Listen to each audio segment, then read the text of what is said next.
Hey friends, I'm Jennifer LaGuardia, your life coach, here to encourage you all today about the third practice for turning what feels completely hopeless right now into the inspiration that will drive you forward. And that is becoming your own inspiration. So no doubt, one of the most excruciatingly painful places to be stuck in is the graveyard of the past, dwelling on a setback you may not have any control over or a heartbreak you just didn't see coming. I feel like it's almost impossible to get out from being stuck in the past unless you have something inspiring in your life to focus on and pour all your energy into. If there's no vision for the future and nothing to look forward to, the temptation will inevitably be to dwell on the past. Having something you're looking forward to, something that brings new meaning and purpose to your life, I found this to be the most powerful way to move forward from the graveyard of yesterday. It's how I healed from so much heartache in my own personal life. So I love to call this new meaning and purpose your championship, something special and deeply meaningful. And in the process of getting involved, you become a better version of yourself. You become your own inspiration. So to share with you a little of my own backstory, my greatest emotional outlet as a kid growing up was through dance. It was where my confidence and identity thrived. It was the one place all my anxieties and insecurities couldn't reach me.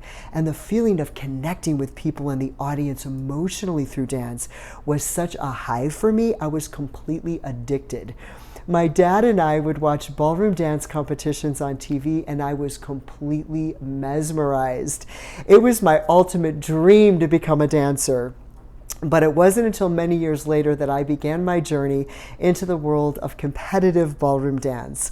To say I was obsessed is an understatement. I lived as frugally as possible to afford this journey, worked 3 jobs, eventually found a coach who became my dance partner, and my life revolved around rehearsing at the studio and performing in dance competitions. After a decade of dancing together, we made it all the way to the World Amateur Dance Sport Championship in Miami, Florida, performing this routine with aerial stunts and choreography that told this intoxicating love story. We were like actors in a movie that can make this story seem so real, and in my heart it was. Seconds before the song was cued and we took the center stage, our characters came to life. I thought if we could invite the judges into our own private world and make them forget their own reality for a moment, we've got this. We won the World Amateur title performing that routine, which I will forever be grateful. But what I hoped would become a lifelong career and journey had taken a turn, and the partnership ended. It felt as devastating as a breakup. And on top of all that, all I could envision doing with my life was dancing, becoming a pro ballroom dancer, competing and performing all over the world. I lived for this dream. For me, not dancing was just unthinkable. So I even moved to New York City with the purpose and intention of finding a dance partner, one who had the same goals, ambitions, and of course, mutual chemistry. But unfortunately, the majority of my time ended up being spent waiting tables to survive, commuting back and forth on a subway, train, and bus every day. Needless to say, this became very depressing and not at all sustainable. So I left New York City, but I was still obsessed and determined to find the right dance partner. I had spent almost a year searching and auditioning, and I had a couple hopeful possibilities, but they just didn't evolve as I hoped.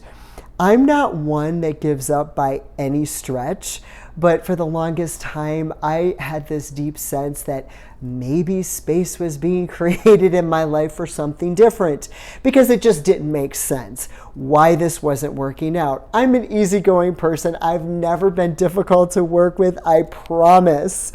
So I woke up one morning with this overwhelming sense, I just really need to let this go, trust God, and not put life on hold any longer. This was not without a lot of fear and what felt like a pit of emptiness. But I made the choice to let that dream go and trust God would show me what was next. I remember this like it was yesterday. I went out walking for hours in tears, but praying that letting go of this dream would in fact create the space for something else God had planned for my life. Friends, my prayer was answered and then some. Not long after that day, one of my roommate's boyfriend randomly asked me if I ever considered competitive bodybuilding. Even though I loved fitness, bodybuilding was just not something that ever crossed my mind. To fill the void of not being in the dance studio, I did hit the gym every day, but again, competitive bodybuilding just wasn't on the radar.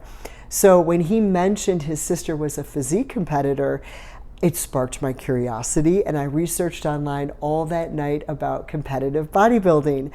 Friends, I had this feeling of anticipation that something amazing was about to happen. I hadn't felt like this in so long. I felt that spark again. So next day, I ran to Barnes & Noble and bought Arnold Schwarzenegger's Bodybuilding Encyclopedia. And I started off initially teaching myself how to train like a bodybuilder. Went to a local show as a spectator, met a coach, made friends with some other competitors, and made plans to dive all in, heart and soul. There began my journey as a women's physique competitor. I fell in love with bodybuilding because it caused me to tap into this level of inner strength I didn't know I had. Developing physical strength and stamina translated into emotional strength and resilience. I became so much more confident in me as my own authentic self, as opposed to only when portraying a character in a dance performance. The iron and steel I'd lift every day were symbolic of so much of what I had personally conquered in my life. So I devoted another decade of training for bodybuilding shows, ultimately to compete on the national stage twice, even though this did not evolve into a professional career. The transformation that had happened felt truly priceless. The physique I built represented how I transformed all the failure, the heartache, and the disappointments into becoming a champion in life. And the greatest trophy of all was discovering the deeper purpose I truly believe God meant for me to find, my life calling a greatest joy, and that is encouraging you all that your story didn't end with what just ended in your life.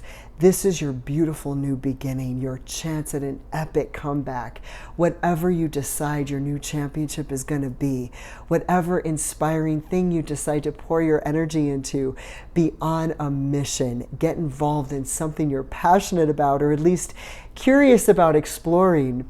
The friendships you could make and the experiences you could have, you just never know where it could lead. And in the process, you will become the inspiration of your life story.